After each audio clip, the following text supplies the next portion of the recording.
It's time for another conceptual aside. We've already talked about types. Now it's time to talk in depth about another concept which will help us to debug and understand some other kinds of problems people have in JavaScript because of its dynamic typing. Let's talk about operators.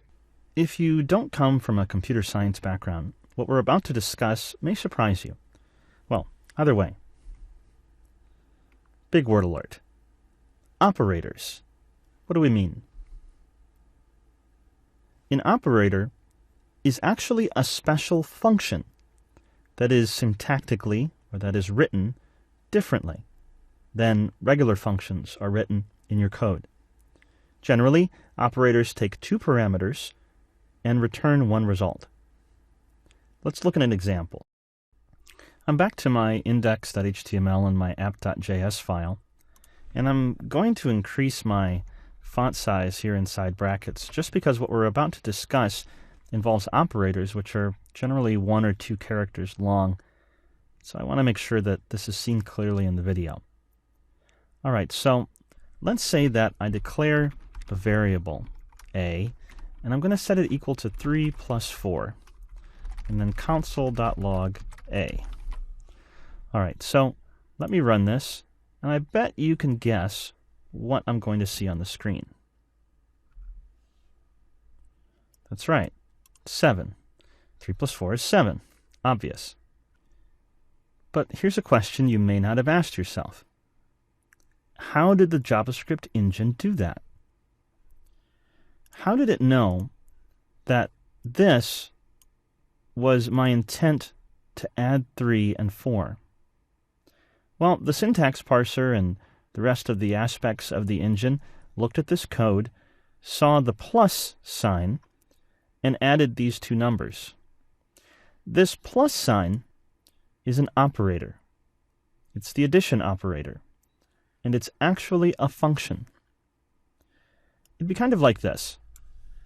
It would be as if I declared a function, and instead of giving it the name add, and then maybe in 2 numbers, I instead simply gave it the name plus, gave it 2 numbers, and then returned, and then somewhere in there add the 2 numbers.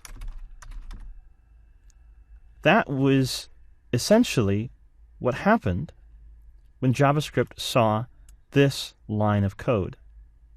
The difference is that instead of calling the function as you normally would, if this was a function name, I would then put parentheses and pass 3 and 4 to it, and that would have been a normal function call. But that would be a really annoying way to have to type your functions for common operators like plus. So instead, the JavaScript engine provides, along with many programming languages, the option or the ability to write in what's called infix notation. Infix means that the function name, the operator, sits between the 2 parameters.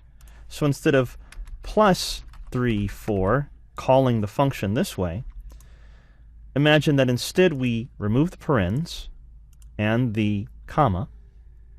That's called prefix notation. I could put the plus sign at the end. That would be called postfix notation. A lot of old school accounting calculators work this way, where you put the operator at the end. But for our purposes in JavaScript, this is infix notation. It's very human readable. But this is essentially a function call passing 2 parameters, and this function returns a value. The value that it returns, in the case of the addition operator, is these 2 parameters added together. So plus is an operator. There are other operators, common ones that you've used most likely, like if I swap this and do minus, and console.log this value, what am I going to get? Obviously a 1, because this is an operator, the minus sign. Or if I asked a question, 4 greater than 3, this is a function, a special one, an operator, the greater than function, or the greater than operator. This is different because it accepts two numbers and returns a Boolean. Remember those primitives that we talked about. So this will be true if the left parameter is greater than the right parameter, and it will be false otherwise. So if I refresh this, then yes, 4 is greater than 3. So this function accepted two numbers and returned a Boolean. So this is the concept to keep in mind, that when we type these operators, plus, minus, less than, greater than, and a bunch of others that we'll talk about in just a moment, that these are actually special types of functions, that these parameters are being passed to those functions and a value is being returned. And inside those functions, there is pre-written code essentially for you that the JavaScript language the engine provides to do or run or invoke these functions.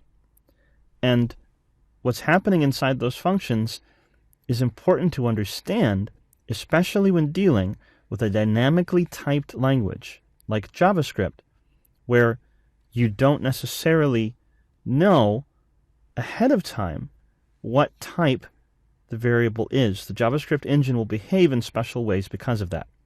But for now here, let's just keep in mind that operators are functions.